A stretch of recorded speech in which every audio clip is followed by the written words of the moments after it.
Happy Monday, everyone. Happy Monday / Sunday for It's us. Sunday for us. We are coming live from my car.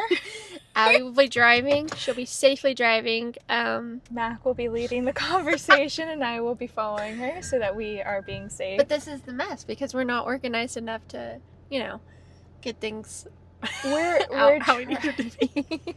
We're trying this new setup to see how it works because we want to do, well, we don't want to do. This could be a test trial run for a new car segment called The Mess in the Car. I don't know. Something. We're going to figure it out, whatever it is. But today, the point of what we wanted to discuss is really who we are without our job titles and what does that mean for us when we're self-analyzing. So I'm going to go ahead and get started by praying. So, dear Heavenly Father, God, thank you so much, Lord Jesus, for your love and for your blessings. Thank you for this day and just for your goodness, Father God. Lord, I pray that you bless those who are listening and watching and be with them and their week. Lord, and if they have yet to know you, that they will. And Lord, that you just give your grace and your peace to those who are in need of you, Jesus. I love you so much, and I thank you for this podcast. I thank you for the fact that I get to do it with one of my best friends, and I just pray that you bless this time together, Father. In your name I pray and claim. Amen. Amen. So, who are we without our job titles? And not just our job titles, I would say, who are we without the thing that we tie our identity to? Mm-hmm. Because maybe you aren't working yet, maybe you're still in school. Like, who are you without the title of being a student? Or a mom. I know that, that's another thing that's really hard for a lot of people. I know my mom, at least. My mom, I was really blessed to have as a stay-at-home mom growing up. And I know that she struggled a lot when she finished raising all of us to know who she was again. And what do we do when we don't have that thing that is tying our identity to something so specific? Who are we after that? So that's the main topic that we're going to hit today. And once I get out of this parking lot, I think I'll have a better... She'll be able to participate a little better. So start us off, Matt. Okay. Well, for me, I think this is a struggle I think we all have. And sometimes I do think it does tie into a sense of feeling of importance or pride. Because I know, for me personally, I really love my job. I'm very grateful for my job. It's always an interesting talking point when people ask me what I do. And while I'm just it's my everyday job, people always want to talk to me about it. And I don't mind because I have a passion for what I do, but it easily becomes an identity in the sense of that's all I'm kind of seen for. And so it's a lot easier for people just to know that, and that's the one interesting thing about me, because I think I've mentioned it before, but I'm a sign language interpreter and I love it, but at the same time, because it is a unique job, it often is something that gets grouped in terms of I'm often just I feel like that there's so much I have to invest in that job, that I get to invest in that job emotionally, spiritually, and physically, that I feel like I am drained a lot of times because there's a lot of expectations from my job, and there's a lot of vicarious trauma that can be acquired through the type of job that I do, because I am a voice for people and I need to accurately represent the people who are trying to say things that they want to say, and also that when you're using it in first person, it can be kind of vicarious trauma. And so I've been doing this about 7 years, and when I think about who I am without it, sometimes I do struggle to see more than what I have been doing, because I tend to measure my life sometimes in accomplishments. And so when I strip myself bare of what I've been doing for so long now, I feel like my number one struggle in my identity has really been to separate me and who I am as Mac and the job that I do, because my job, I give a lot to my job. Well, and I think that just hearing you talk and stuff, it brought up another point of people, I remember when I was in a relationship, my identity was being that person's girlfriend, and I was really young at that point too, so I didn't even know who I was without somebody being tied to. So Yeah. No, That's another thing. It's like, who are you when you, besides just being a wife, being a girlfriend, being a daughter, being a mother, being a fill in the blank, who are you when all of that is stripped away? Who does God say you are? And like, what are we called to be? And I think like that, like, just like tying back to like, yeah, like we place our identities in a lot of things that either A, like maybe not for you specifically, but for me personally, like sometimes I feel like that's what gives me worth. Because not only does it earn a paycheck, but it's also because it's like, oh, I'm fulfilling something. But the reality is like God designed me for so much more than just a job. Yeah. And through that, I have discovered that who I am without my job title is really just that God has created me and blessed me enough to be here in this world to love others and love others well. Yeah. And it took a really long time for me to realize that, because I think to have a tender heart, you have to experience some hurt too, because it's part of character development, but it's also like for me personally and my struggles, I think like I struggled a lot with, why am I always the one that like trusts everyone and I get hurt and all these things. And, you know, I realized that is a gift that was really from God, and using another gift of discernment to be able to balance and have good boundaries for that, I think like has really taught me who I am and has made it to where I can love others very well in that way.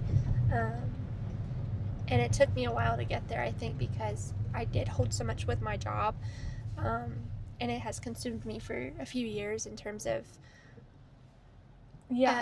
it's a beautiful career, and it's a really wonderful community and culture to be a part of, but it also can be toxic for me in the way that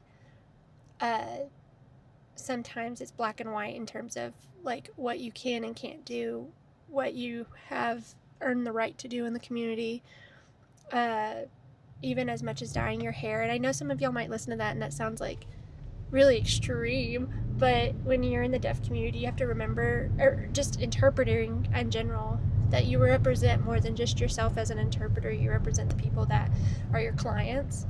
And so I think I put myself on a shelf for a very long time in my job. I think the reminder of like this passage just keeps coming back up is like we're chosen and highly favored by the Lord.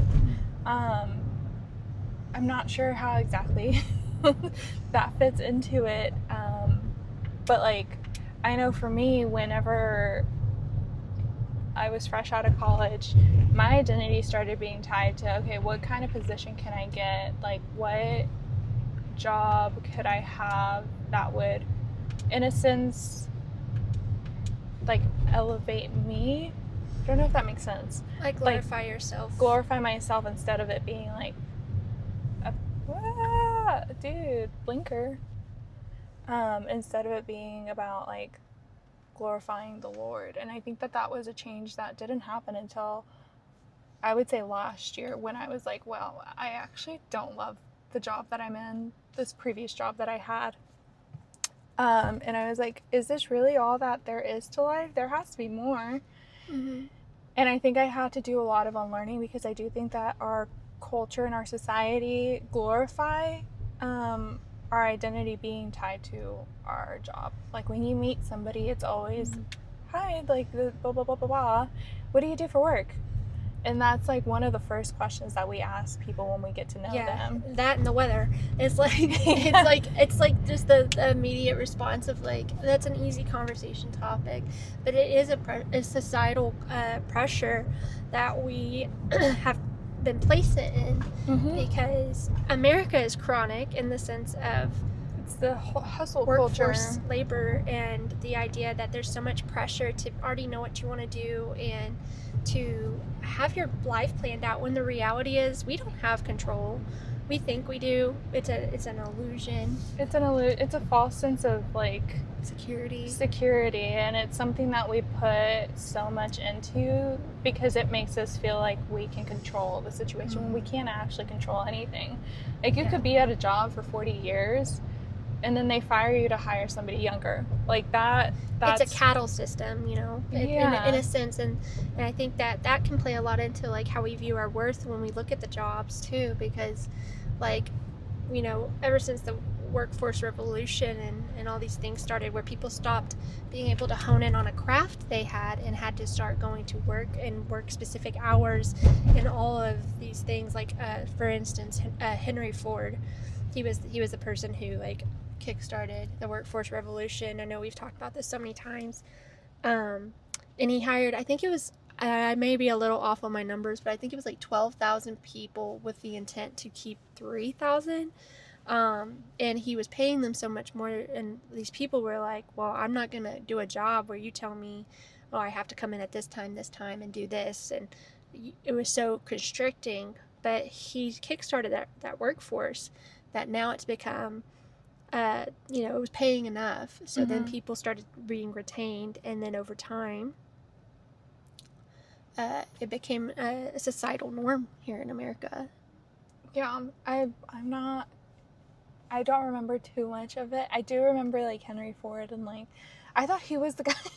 Just a little tangent. I thought he was the guy that also started the like the belt system, not belt system, but like where it's like everybody has like a specific job that they do. That's only only thing that they do. The conveyor belt thingy. Yeah. But I do believe it, because I'm like, this is just Yeah, well, and it's like, I think what's crazy about that is like we grow up now, and while we are educated in history, what we don't pay attention to oftentimes is the fact that the result of that now is we're growing up in a generation, we are grown in a generation where we don't even know if we'll have retirement. And we're literally being into so much hard labor that we don't even know how to enjoy life and work at the same time. Well, yes, and then we can't afford the luxury of owning a home. I think that kind of like dives into like a similar topic of like, I think that our society and the people of our generations and Gen Z and everybody who's coming after is like starting to realize like, okay, well, this isn't working. We're not making enough to be able to live comfortably or have the American dream that were promised to like our parents or our grandparents or the people who, you know, the people who came here in search of something better for their future and their future generation. Because if you look, like, there are so many people that are now like leaving America to go to other countries to have better quality of life, better work-life balance, to be treated in a humane way again. Because like, I'm sorry, you shouldn't face retribution for calling out sick because you don't feel well. I think it takes away the humanal side. And I think we are so caught up, like, just again coming back to that, like, who are you without your job? Like, we have to tie ourselves, I think, in a societal pressure so much to our job. Do you realize that we're still human? Like, that point just gets so missed. And I think, like, for me, like, me and Abby have talked about this so many times of like, we've got something on the tip of our tongue. What is the next thing that we're going to do? Because the thing is like, what we're doing right now will not provide us a life for the future.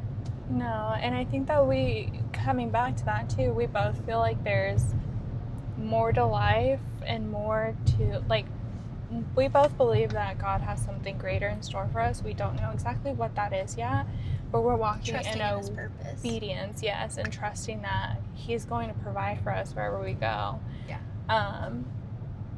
And I think that level of like surrender, in a sense, for me came from like not being able to control my life as much as I want to. That is like one of the things that I had to let go and had to unlearn this past year is I can't control anything in my life, and if I do, I'm just going to be in this rotation of being always anxious and always worrying. And there's a quote that I read once, and it was, God is only as big as your worries, or something along those lines of like, how much you trust in God tells me how big your worries are, or how much you trust him. Something along those lines. If I can find it, I will put it I will put it in the comments or in the description. But basically, I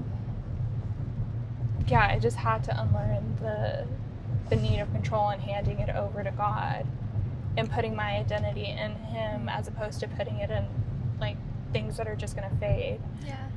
I think it's Ecclesiastes that talks about, I believe it was Solomon who wrote Ecclesiastes, but he talks about everything just being in vain. He had asked God for wisdom, and what he came to find was like everything is vain. So like reading Song of Solomon's or Ecclesiastes, to me, like last time I read it, I was just giggling because I was like, yeah, he's right.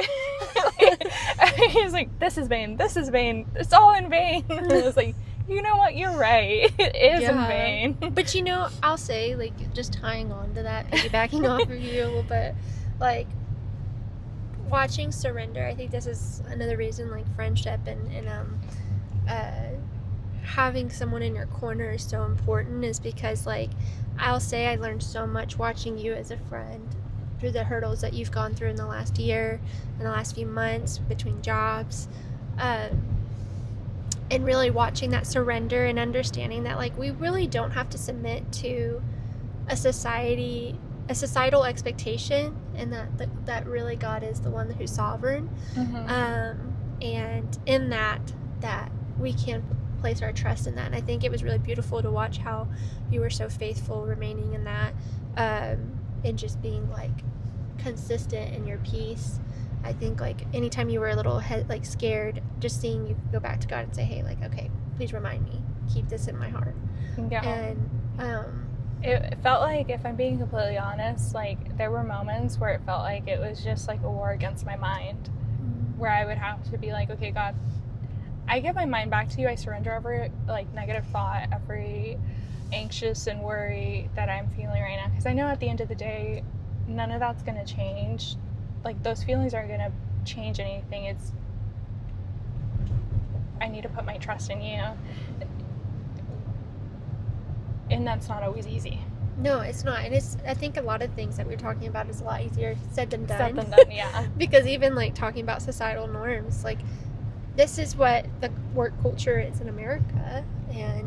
And I think, like, when we're battling the flesh and what everyone tells us that we're supposed to be doing versus what God has designed for us, I think the most important thing is to remember, like, humble yourself in the sense to understand you are still a servant, in terms of you are a servant of the Lord, but know your worth enough to know that an employer or a time clock does not dictate your worth, your life, these people that surround you in a negative way that are not necessarily fulfilling for you but emptying you, that they are not the people who have control over your life, and that you can walk away from that. There is choice there, even when it feels like there is no choice.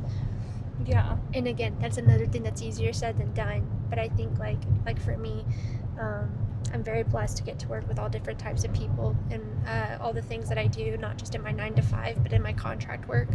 And sometimes there's a lot of spiritual warfare for me, because I work with a lot of people who don't believe in God, which is not a problem. In terms of my job, they love me very well, and I love them very well, and I'm very, very grateful for the blessings they are in my life. But I had to stand my own ground for myself to be able to stand foundationally with the Lord, and that was really hard for me, because I think, like, culturally and here, like, you have to accept everything, and the truth is you don't have to tolerate everything, but you can love everyone. And I think like God was really big on teaching me that as I've continued these last few years interpreting. So it's important to know yourself enough to be able to analyze who you are without whatever the role is that you've assumed for long enough, paycheck or no. Yeah.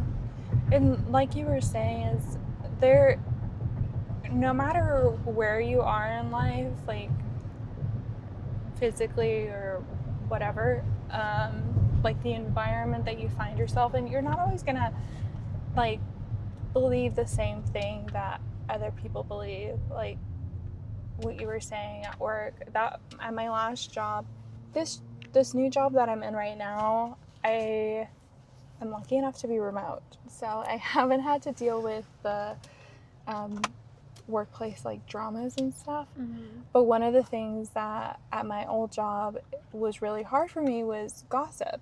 It was so prevalent, and I had started catching myself like I don't know why the word indulging is the only word that's coming to mind right now, but like participating in it. And it was just like, it was hard. It was hard to separate, like, okay, this is who I am. I don't like this part of me that's like now becoming more gossipy because of the people that I am surrounded with 40 hours, 50 hours of the week, however long you're with these people. How do I draw a line? How do I draw that boundary? And how do I make that separate? Because I started really disliking the person I was becoming at that specific job that I had, because the environment was... I don't know what that noise was. I have no idea. The environment wasn't healthy, and it wasn't easy to be in. And more times than not, I feel like the trials of this world they're not going to be easy. Right. Pruning is not easy. Refining is not easy. But that's how God builds character in us. And creates quality within us. And Yes. I think anything that is of good quality has to be refined. Yeah. And so even though it may feel like salt on the wound sometimes, like, just know the wound heals. And, And it becomes stronger. Like, you might be in a season of, like we were saying, like pruning right now, and that pruning is never, or pruning and refining, they're never supposed to be easy. But they are supposed to be build character. They're not meant to be like a season of punishment. No. They're meant to help shape and develop us, and also to draw us closer back to the Lord. And Yep. I mean, like, I don't think God looks at us and sees us and decides He's going to punish us as much as it is like He cares about us enough to help us to grow. And I'll say, like, even like earlier when I was mentioning like all the things that, it's having felt my purpose is to love people.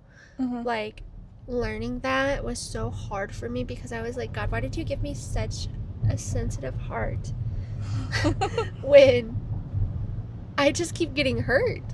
Yeah. And I think through all of the things He has taught me, I think it's because, like, not everyone is going to have a sensitive heart. Everyone, oftentimes people have a hardened heart to a lot of things. And that is something that He can make different within me, to refine, to be better for others, to fulfill others. And my fulfillment comes from the Lord. It's not because of my own actions and my own self that somebody else may be fulfilled, but because of the Lord through me can be satisfied. And I think, like, just that example that we all have to learn how to be is Christ's love. And knowing that, obviously I fall short of that sometimes, but that just, I think it's like the next question of that is like, how do you combat these things? How do you figure these things out in yourself? What is your identity, even if you don't believe in God? And what is the point? Like, what's your next step? What's your plan? Yeah. I personally, like, because I do believe in the Lord, like, I do think that it's always coming to Him. Right. I feel like I'd be misleading if I were to come on here and say otherwise, like, go seek this, go meditate, go do this. No, I think that you need to take it to the Lord. Even if you've never prayed before. I think you can experience something amazing, though. Yes. And prayer doesn't always have to be beautiful. It is beautiful, but it doesn't always have to be like pretty in the way that you speak or the way that you are talking to the Lord. Like, it doesn't have to be like a flower language. Yeah.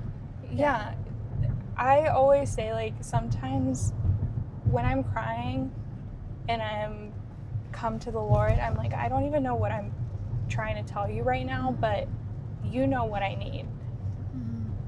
And sometimes I'm just like, God, I don't know how to talk to you right now. Yeah. And I'm just honest. I'm like, I don't know, but you know what's going on, and you know what my heart to change. Yes. Yeah. Help me see that. Yeah. And I'll say the same, like, in terms of, like, yeah, I'm not trying to be misleading, but I'm just saying as somebody, if you are listening and you don't believe in God, take that time to analyze within yourself who you are. And I would be parallel with you to say, though, that, like, especially as a believer, but not only that, to me that is the truth. Yeah. That the only way that we can heal and know our next steps are through the Lord and through faithfulness, because just like we were saying earlier, control is an illusion. Yeah. And I think whether you believe or not, that I think that is a very big reality we all look and see. Yeah. I think it's really hard, and I could never pinpoint why I couldn't fully ever surrender to the Lord, and it was because, like, I had blinders on when I was, like, self-evaluating, because I didn't think that I needed control until God revealed that to me, and he was like, no, you see how you always give this to me, but then you take it back? That's a fruit of the Spirit, which is so tough. And I was like, oh, you're right. I know. Oh, okay. Sorry. He does humble us pretty quickly. But that took a long, like, stubbornness is my middle name. That took a lot for me to, like, come to terms with that. I was saying, yes, I surrender this. Like, I'm giving this to you. Like, all of this. Like, I can't handle it on my own. And I was being truthful in that. Like, I couldn't handle it on my own. But then I would take it back and I would try to. You would still try to fix it. Yeah. On my own. And it's like, that's not what God asked you to do. He asked you to give it to him. That's hard. I mean, I think, like, I've been a planner my entire life, and it has been a big lesson that God has taught me he's still teaching me, but that he has taught me in the last, like, 5 or 6 years, that everything I have planned is not necessarily what he has planned for me. And I'm like, oh, come on, man. Like, sometimes I really do go to God and I'm like, man, you see my situation? Like, well, and I don't think that God doesn't want us to plan. I think he's like, okay, you can make your plans, but just know that I have my own plans. And if your plans don't align with mine, we're changing course. Yeah, you might be SOL on that, you know? So, yeah, all that to say, like, who are you without your identity? Or, what? Who are you? All right. Who are you without an identity? Who are you? Who are you? Who are you? I can't talk. Oh my gosh. Mac, take it away. Making my way downtown. No, yeah, like, but, like, who are you when you strip away, like, the things that you consider as an identity that aren't actually tied to who you are as a person? Yes. I don't know how, like, where that came from, but that's what we're trying to say. We share the same brain cell. Sometimes we do. I think you guys have come to very notice much. That. I think we've said that multiple times too. How much we share the same brain. Yeah. But it is tough. I mean, like, but all these things that we're sharing is really just to say, like, there's never a perfect solution to anything. And when you are going against society, when you're going against the things that we're supposed to conform to, the earthly things that yeah that's not a reality that we have to accept in terms of, like, the reality is that we are owned by no one but the Lord. Yeah, we are his. And the thing is like, as much as I love my job, nobody has authority over me except for the Lord. Yes. and that if I am called to be different or to live differently, then I will. I'm not going to conform into something that is against what I believe or against myself as a human. Like, yeah. I don't know. I think I'm kind of rambling now, but I do think a lot though that you really can step out. I think that's something that, like, one of the things that I do appreciate about our generation, knowing there's something for us. There's something, we don't know what it is. It's in our grasp, but there's something on the tip of all of our tongues. Yeah. We're on the brink of something good, knowing that there's not really a plan for the future, at least here in America, and all that to say, there isn't a plan really anywhere. But yes, you know what I'm trying to say, right? I do get what you're trying to say. I think that this one's a little bit harder for us to wrap up on, but all that to say is, who are you? Who does God say you are? Yeah. Mic drop. That's it. Bye. No, I'm just kidding.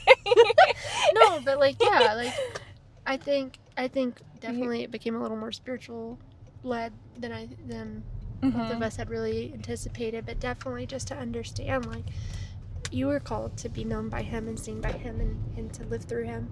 And just in terms of wrapping up, like, you do not have to do anything against yourself and what you think, like, society is telling you to do.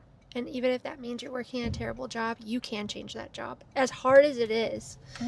But also come to God to see about how to change that situation, because there have been many times that I've come to my knees saying, God, I don't know where I'm going. I don't know how you're going to get me out of this. And if you're not meant to be there, He will yank you out.